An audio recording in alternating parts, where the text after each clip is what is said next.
পরিবেশন করবেন মাতৃ অনুধ্যান শ্রী শ্রী মায়ের জীবন ও বাণী দিয়ে আমরা শুনব। আমরা মাননীয়াকে আহ্বান জানাচ্ছি।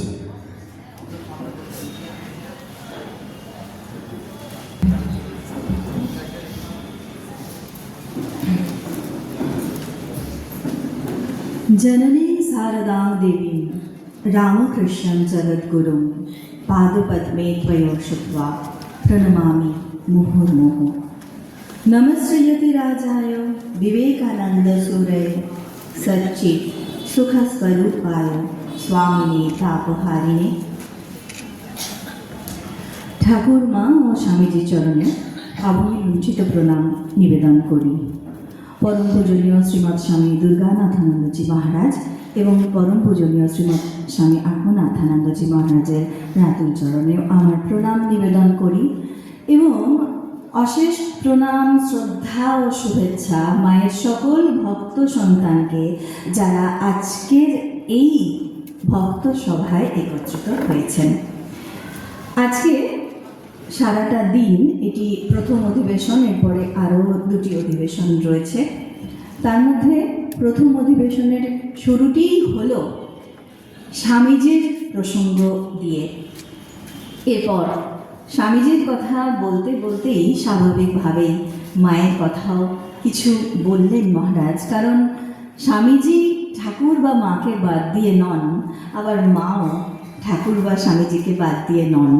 তিনে এক, একে তিন, সেই রকমই সেই একই শক্তির ত্রিবিধ প্রকাশ। যেরকম ত্রিপত্র বেলপাতা, যেরকম ত্রিশূল, আসলে একটি শক্তি তিনটি ফলারূপে শ্রীরামকৃষ্ণ, মা শারদা এবং স্বামীজির রূপে আমরা দেখছি। মা তিনি সেই মহামায়া, অথচ একটি মানবী শরীর ধারণ করে তিনি এলেন। যেভাবে মহারাজ বলছিলেন স্বামীজিকে ঠাকুর নিয়ে এলেন, কারণ নরেন লোক শিক্ষে দেবে। এই লোক শিক্ষে দেবে, সেই শিক্ষে দেওয়ার প্যাটার্নটা নরেনের ক্ষেত্রে একরকম। আবার নরেন যাদের শিক্ষে দেবে সেই বক্তৃতা এবং তার নানা রকম উদ্ভাবনী শক্তির মধ্যে দিয়ে মূলত যেই স্রোতকে তিনি জাগাবেন তার থেকে একটু ভিন্নভাবে জাগাতে হবে যে মানুষদের, যাদের ছুঁতে হবে মায়ের স্নেহ দিয়ে, মমতা দিয়ে, এবং শেখাতে হবে একেবারে হাতে কলমে। যেমনটি করে মা আমাদের হাত ধরে ছোটবেলায় সেই স্লেটে পেন্সিল দিয়ে অ আ লিখতে শেখান। এখানেই সেই কারণেই প্রয়োজন মায়ের, এখানেই সেই কারণে প্রয়োজন মাতৃস্নেহের। কারণ তিনি, আমরা দোষ করলেও বকবেন না। খুব সুন্দর একটি মায়ের জীবনের ঘটনা দিয়ে মহারাজ বললেন কিভাবে তিনি আমাদের শেখাবেন, কিন্তু সেই শেখানোর মধ্যে কোথাও আমাদের ভয়ের কিছু নেই, কারণ তিনি আমাদের মা। মা আমাদের শিখিয়েছেন সংসারে কিভাবে থাকতে হবে, কার সঙ্গে কিভাবে আমরা ব্যবহার করব। এই সমস্ত কিছু আমরা বহু বহু অনুধ্যানে আলোচনা করেছি। যেহেতু প্রত্যেকটা অনুধ্যানেই মূলত একটা বিষয় নির্দিষ্ট করে দেওয়া থাকে, তাই সেই বিষয়ের উপরেই বলতে হয়।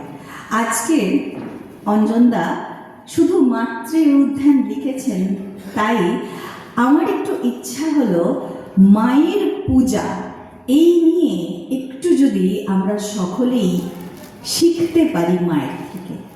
তিনি তো সবটুকু শেখাতেই এসেছেন। এই যে পূজা শব্দটি, এটি কিন্তু ব্যাপক অর্থে অনেক কিছু বোঝায়, কিন্তু আমরা যে পূজার কথা বলছি সেটি সংকীর্ণ অর্থে দেবতার প্রীতির উদ্দেশ্যে যে পূজা, সেটির আলোচনাতেই মূলত থাকার চেষ্টা করব। শ্রী শ্রী মা এবং ঠাকুর, ভগবতী এবং ভগবান, সেই অর্থে দুজনের মধ্যে পূজ্য পূজকের সম্পর্ক আপাত দৃষ্টিতে নয়, কিন্তু দুজনেই দুজনকে পূজা করেছেন। ঠাকুরের ক্ষেত্রে আমরা সেই পূজা দেখি একেবারে আনুষ্ঠানিকভাবে ষোড়শী পূজার মাধ্যমে মাকে সেই দেবীর আসনে বসিয়ে সমস্ত বিধি নিয়ম মতো তাকে তিনি পূজা করলেন দেবী রূপে।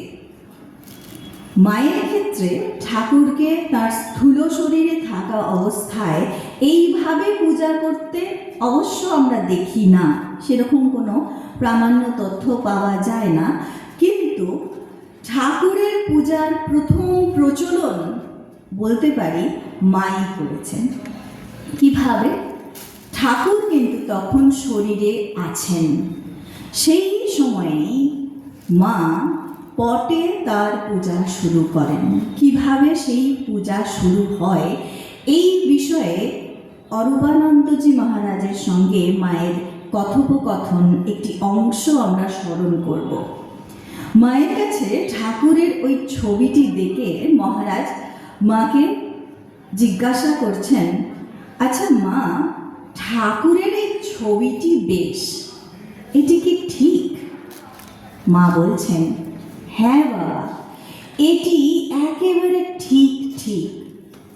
ঠাকুরের প্রথম যে কটি ছবি তোলা হয়েছিল এটি তার মধ্যে একটি। দক্ষিণেশ্বরের এক ব্রাহ্মণকে ঠাকুর এটি দিয়েছিলেন। তখন এটি খুব কালো, কালো অর্থে ডিপ ছিল, খুব প্রিন্টিংটা খুব কালো ছিল, একেবারে যেন মা কালী। তারপর সেই ব্রাহ্মণ যখন কোথাও যাওয়ার সময় আমার কাছে এই ছবিটি রেখে যায়, আমি সেই ছবিটি নিয়ে অন্যান্য সব দেবদেবীর সঙ্গেই এটিকে রাখি। মা বলছেন, তখন আমরা নহবতের নিচের ঘরে থাকি।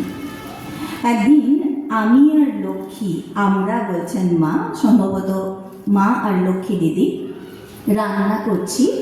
ঠাকুর নহবতে এসে পূজার আসনে তার ছবিটি দেখেছেন। দেখে তিনি বলছেন, তোমাদের আবার এসব কি? বলে তিনি কিন্তু সেখানে পূজার জন্য যে ফুল বেলপাতা রাখা ছিল তার থেকে ফুল বেলপাতা নিয়ে সেই ছবিটিতে একবার না দুবার দিলেন। মা বলছেন, এই তিনি নিজেই কিন্তু নিজের পূজা যেন করলেন। সেই গানের লাইনে বলা হচ্ছে, আপনি করিলে আপনার পূজা। সেই ছবি মা বলছেন, সেই ব্রাহ্মণটি আর ফিরে এলো না, ছবিটি আমারই রইল। এই যে ছবিতে পূজার প্রচলন সাধারণত ঘটে, পটে, বিগ্রহে পূজা হয়, কিন্তু ঠাকুরের পূজার সূত্রপাত যখন মা করছেন ফটোগ্রাফ, আলোকচিত্রে। এই আলোকচিত্র, এটি কি সত্যি ঈশ্বরের স্বরূপ? এই সম্পর্কে বলতে গেলে মায়ের জীবনেরই ঘটনা দিয়ে বলতে হয়। মা বলছেন, একবার পুরীতে গেলুম। পুরীতে গিয়ে পৌঁছেই ঠাকুরের ছবিটি বার করে একটা ঘিয়ের টিনের মধ্যে ফ্যাশন দিয়ে বসিয়ে পুজো সেরে তাড়াতাড়ি গেলুম জগন্নাথ দর্শনে। তারপর ফিরে যখন আসি, ঘরটি বন্ধ অবস্থাতেই ছিল, কিন্তু দেখছি ঠাকুরের ছবিটি নিচে চলে এসেছে। প্রথমে সকলে ভাবলো হয়তো চোর ঢুকেছে, কিন্তু চোর কী করে ঢুকবে? দরজা বন্ধ, তাছাড়া সব কিছু জিনিসপত্র যা ছিল সব স্থানেই রয়েছে, যথাস্থানে, শুধু ঠাকুরের ছবিটি নিচে নেমে এসেছে। মা বলছেন, তারপর দেখলুম সেই ঘিয়ের টিনে বড় বড় লাল পিঁপড়ে। ঘিয়ের টিন কিনা মা জগন্নাথ দর্শনের তাড়াতে আর সেটি ঠিকমতো দেখেননি হয়তো, তাতেই ঠাকুরকে রেখে গেছেন। তো ঠাকুরকে তো পিঁপড়ে কামড়াচ্ছে, ঠাকুর নেমে বসেছেন। মা বলছেন, তাই ঠাকুর নেমে বসেছেন। অর্থাৎ ওই ছবিটি কেবলমাত্র ছবি নয়, এই প্রসঙ্গে আবারও অরূপানন্দজি মাকে বলছেন, ছবিতে কি তিনি আছেন? মা সঙ্গে সঙ্গে এই প্রশ্নটি যেন প্রশ্নই হতে পারে না এই রকম বিস্ময় প্রকাশ করে বললেন, তা আছে না, ছায়া কায়া সমান, ছবি আর কি, ছবি তো তাঁরই ছায়া, সুতরাং তিনি এতে আছেন। আবারও মহারাজ প্রশ্ন করছেন, সব ছবিতেই কি তিনি আছেন?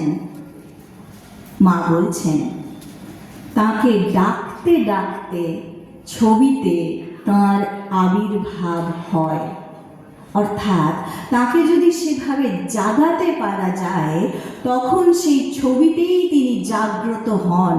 নট নেসেসারি সেটি কোনো মন্দির হতে হবে, সেটি আমার গৃহতেও হতে পারে। যদি ডাকার মতো ডাকতে তাকে পারি, সেই ছবিতেই তিনি মা নিজে বলছেন।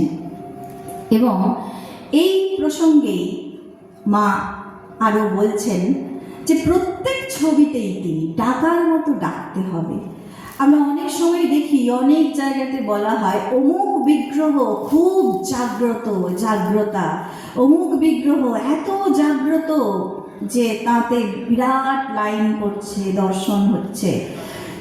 বিগ্রহ বিগ্রহই থাকেন, তিনি জাগেন যাতে সেটি হচ্ছে মানুষের ভক্তি, শ্রদ্ধা, আন্তরিকতা।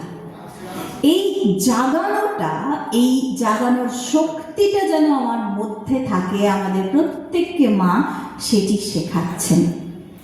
আসলে মা যেটি বলতে চাইলেন, ছায়া কায়া সমান, অর্থাৎ ওই যে ঠাকুরের ছবিটি, আর সব থেকে দুর্লভ বিষয় এটি যে ঠাকুরই প্রথম অবতার যার আলোকচিত্র পাওয়া যায়, কল্পনায় আঁকা ছবি নয়, একেবারে ঠিক ঠিক ছবি, তার সেই বিম্ব থেকে প্রতিবিম্ব। যেরকম আয়নায় যে আমরা মুখ দেখি, আমাদের মুখটিই তো প্রতিবিম্বিত হচ্ছে, সুতরাং বিম্ব না থাকলে সেখানে প্রতিবিম্বের প্রশ্নই ওঠে না। তাই বলছেন ছায়া কায়া সমান। মায়ের জীবনে এটি তো না হয় মায়ের জীবন, আমরা জানলাম মায়ের সঙ্গেই ঠাকুর আছেন, তাই ঠাকুর জাগ্রতা, টিন থেকে নেমে বসছেন। কিন্তু আরও দুটি ঘটনা আমরা দেখব। প্রথম ঘটনা সরজুবালা দেবী, তিনি তার স্মৃতিকথায় লিখছেন, একদিন মায়ের পায়ে তেল মালিশ করতে করতে মাকে বললুম, মা, একদিন পূজা করে তারপর ঠাকুর ঘর থেকে সংসারের কাজের জন্য অন্য ঘরে গেছি। জানলাটা খোলা ছিল, রোদ এসে ঠাকুরের ছবিতে পড়ছিল। আমি একবার এসে দেখলুম ঠাকুরের ছবিটা যেন ঘেমে উঠেছে, কিন্তু আমি ভাবলুম বোধহয় পুজো করতে গিয়ে জল ছিটে গেছে, তাই খুব ভালো করে মুছে আবার ঠাকুরের ছবিটি সেখানে রেখে কাজে গেলুম। কিছুক্ষণ পর আবার ফিরে এসে দেখলুম আবার বিন্দু বিন্দু ঘাম জমে উঠেছে। তখন জানলাটা বন্ধ করে দিলাম যাতে ঠাকুরের গায়ে আর রোদ না লাগে। এই কথাটি শুনে মা কিন্তু এতটুকু অবাক হলেন না, তিনি সঙ্গে সঙ্গে বলছেন, হ্যাঁ মা, তা অমন দেখা যায়। ঠাকুর বলতেন না, ঘট পট ছায়া কায়া সবই তিনি। এবার সেই ঘট বা পট, সেই ছায়া বা কায়া, যাকে উদ্দেশ্য করে আমরা আমাদের পূজার্ঘ নিবেদন করছি, তা কি তিনি গ্রহণ করেন? মা সেই প্রসঙ্গেও বলছেন, অরূপানন্দজি বলছেন, ঠাকুরকে যে তুমি ভোগ দাও, ঠাকুর কি তা গ্রহণ করেন? মা বলছেন, হ্যাঁ, অবশ্যই করেন। অরূপানন্দজি আবার প্রশ্ন করছেন, কই, কোনো চিহ্ন তো দেখি না। অর্থাৎ ঠাকুর যদি খান তাহলে জিনিসটা তো কমে যাবে, আমরা যেভাবে খাই। মা তখন অপূর্ব সুন্দর করে বোঝাচ্ছেন, হ্যাঁ, তিনি গ্রহণ করেন। তার ছবি থেকে একটি রশ্মি বেরিয়ে এসে সমস্ত কিছুকে স্পর্শ করে, যেন চেখে দেখে, এবং সেই অমৃত স্পর্শে তা প্রসাদে রূপান্তরিত হয়। কিন্তু সেটি তো অমৃত স্পর্শ, তাই কিছু কমে না। তিনি পূর্ণ, পূর্ণ থেকে পূর্ণ নিলে পূর্ণই থাকে। পূর্ণস্য পূর্ণমাদায় পূর্ণমেবাবশিষ্যতে। পূর্ণ যখন পূর্ণ, তার সব কিছুই পূর্ণ, তাই কমে না। এবং মা জোরের সঙ্গে বলছেন, পরবর্তীকালেও এক মহিলা ভক্ত মাকে জিজ্ঞাসা করেছিলেন যে মা, আপনাকে যে ভোগ দিই, ঠাকুরকে যে ভোগ দিই, তা কি ঠাকুর পান? তুমি কি তা পাও? মা সঙ্গে সঙ্গে বললেন হ্যাঁ। তখন সেই মহিলা ভক্ত বললেন, কি করে বুঝবো? মা তখন বলছেন, কেন, গীতায় পড়ো নাই? ফল ফুল জল ভক্তি ভরে তাঁকে যা নিবেদন করবে তিনি তাই গ্রহণ করেন। এরপরেই যে প্রশ্নটি সেই মহিলা ভক্ত তখন বিস্ময় করেছিলেন, তবে কি তুমি ভগবান? মা হেসে নীরব ছিলেন। সেই ভগবতী এসেছেন নিজে হাতে পূজা করে দেখাতে যে পূজা মানে কিন্তু কোনো আড়ম্বর নয়।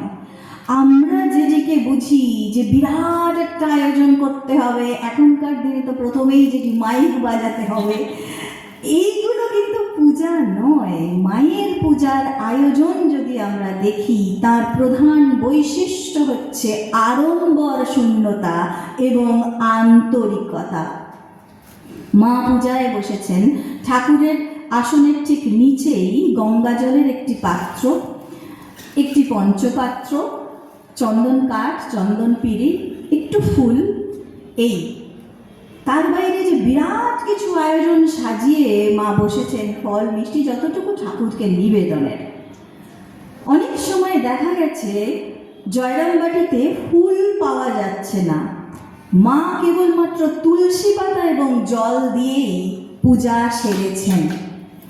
মা তুলসীকে অত্যন্ত পবিত্র মনে করতেন। প্রত্যেক দিন পূজার পর মা সেই নিবেদিত তুলসী গ্রহণ করতেন। সেই তুলসীর স্পর্শে সব কিছু অমৃতময় হয়, মা বলছেন। এবং সেই যে পূজা, কীরকম পূজা?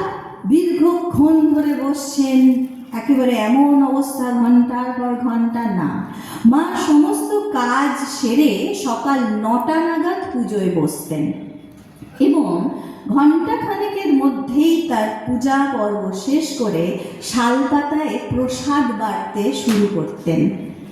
কারণ তার পূজা শেষ হলে প্রসাদ পাওয়ার অপেক্ষায় আকুল আগ্রহে রয়েছেন তার সন্তানগণ, তাই তাকে সেটিই দেখতে হবে। সেই তার দৃষ্টিভঙ্গি হচ্ছে এইটা। এর পরে তিনি যে কাজে যাবেন, আমরা জানি সংসারের যাবতীয় কাজ মাকেই করতে হতো, তাই পূজাতে দীর্ঘক্ষণ ব্যয় করবেন এই বিলাসিতা করার সময়ও মায়ের ছিল না। অথচ তার দৃষ্টিভঙ্গি ছিল এই, তার বাকি সংসারের কাজের সঙ্গে তার এই পূজা পর্ব কোথাও কিন্তু ভেদ নেই। তার কাছে সেই পূজাটিও যেমন, পরবর্তী সংসারে যে কিছু কাজ তিনি করবেন সবটুকুই তাঁর পূজা। সেই শ্লোকে আছে, যজ্জত কর্ম করোমি, সেই সমস্ত কিছু সম্ভ তব আরাধনাম। যা করছি আমি, যা ভাবছি, যা করছি, জগতের যত কাজ আমার করা হচ্ছে, সেই সমস্ত কিছুই তদ অখিলম শম্ভু তব আরাধনাম। সেই সমস্ত কিছু জগতের কাজ তোমারই আরাধনা। এইটি মূর্ত প্রতীক রূপে মা জীবনে করে দেখাচ্ছেন। এবং ওই যে শালপাতায় প্রসাদ বেড়ে তারপর তাদেরকে দিচ্ছেন, তাদের জন্য যে প্রসাদের আয়োজন, সেটিও মায়ের কাছে পূজা। কারণ ঠাকুর তাদের মধ্যেও গ্রহণ করবেন, তাদের মধ্যে দিয়েও তিনি পূজা নিচ্ছেন। সেই ভক্তের মধ্যেও তিনি সেই কারণে কেউ যদি অহেতুক পূজায় খুব দেরি করত, অন্য কেউ পূজায় বসে স্তব পাঠ ইত্যাদি করছে, মা একটু বিরক্ত প্রকাশ করতেন, বলতেন আগে পূজা এবং ভোগ সেরে নিয়ে তারপর তোমার যত খুশি স্তব পাঠ করো। ভোগ সারা হয়ে গেলে বাকিরা প্রসাদ পাবে তো। মা তাই বলছেন এ কি শুধু শুধু অন্যের দেরি করিয়ে দেওয়া, অর্থাৎ আমি যে পরিস্থিতিতে রয়েছি সেখানে আমার আশেপাশের সকলে আমার কোনো কাজের জন্য যেন তারা অস্বস্তিতে না পড়ে বা তাদের অসুবিধা না হয়, এটিও কিন্তু এক প্রকার পূজা।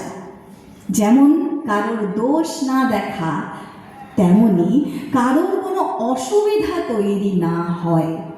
অনেক সময় পূজার ক্ষেত্রে অনেক প্রতিকূল অবস্থাও হয়তো তৈরি হয়ে যায়। সেই রকম অবস্থায় আমরা কিভাবে সামাল দেব মা শেখাচ্ছেন। একবার বিষ্ণুপুর থেকে বলছেন 6টা গরুর গাড়ি চলেছে, জয়পুরের কাছাকাছি জায়গায় এসে একটা চটিতে রান্না বান্না হচ্ছে, সেখানে আহার করবেন সকলে। তো তরকারি ডাল ইত্যাদি হয়ে গেছে, ভাত হচ্ছে মাটির হাঁড়িতে, 5 সের চালের ভাত হচ্ছে। প্রায় রান্না শেষের পথে নামাতে যাবেন পাচক, এই সময় হাঁড়িটা ফেটে গেল, ফেটে সব ভাত ছড়িয়ে গেল। সকলেই অত্যন্ত অপ্রস্তুত, কিংকর্তব্য বিমূঢ় যাকে বলা হয়। কি হবে এখন? আবার করে যদি রান্না বসাতে হয় সে তো দীর্ঘ সময়ের ব্যাপার। সঙ্গে সঙ্গে মা কি করলেন, একটা খড়ের নুড়ো দিয়ে ফ্যানগুলোকে সরিয়ে দিলেন। তারপর একটা শাল পাতা নিয়ে, শাল কাঠি দিয়ে ওপর থেকে ভাতগুলোকে এক জায়গায় করে নিয়ে তার থেকে একটু ভাত শাল পাতার মধ্যে নিলেন। তারপর তার মধ্যে একটু ডাল তরকারি দিয়ে হাত ধুয়ে ঠাকুরের ছবিটি বাক্স থেকে বার করে তার সামনে নিয়ে সেই শালপাতাটি ধরে বলছেন, নাও আজ এই রকমই মেপেছ, শিগগির শিগগির গরম গরম দুটি খেয়ে নাও। মায়ের এই আচরণ দেখে উপস্থিত সকলে তখন হাসছে। এতক্ষণ তারা একটা টেনশনে পড়ে গিয়েছিল, কি হবে। মা কি সহজ সমাধান করলেন। যখন তারা হাসছেন, মা তখন বলছেন তা কি হবে, যখন যেমন তখন তেমন তো করতে হবে। অর্থাৎ ওই যে মনের শুদ্ধতা এবং আন্তরিকতা, আবার যদি ভাত বসাতে হয়, ওই ভাত না নিয়ে নতুন করে সবটা করতে হয়, প্রথম কথা সময় অপচয় হবে, এতগুলো লোক অভুক্ত থাকবেন, ঠাকুরেরও ভোগ পেতে দেরি হবে। এবং এই ভোগ রাগের ব্যাপারে মা কিন্তু সময়ানুবর্তিতাটাকে খুব গুরুত্ব দিতে বলতেন। কারণ পূজার সময়ে 3টি পূর্বাহ্ন, মধ্যাহ্ন, সায়াহ্ন।